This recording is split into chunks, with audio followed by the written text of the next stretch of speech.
Hi guys, welcome to Hardest Info channel. Today I have CUBOT KingKong Mini 3 and I want to show you how set mobile data limits on this device.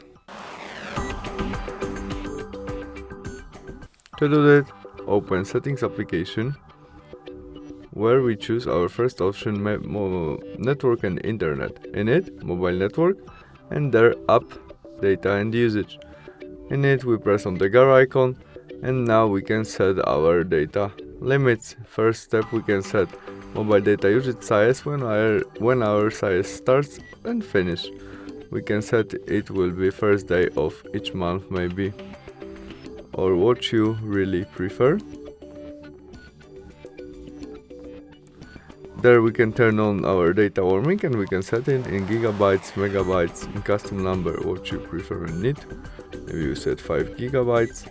And the same story with data limits, we can turn on it by switch, config by OK, and we can easily set it maybe on 10 gigabytes. And that's all. Thanks for watching. See you soon. Bye.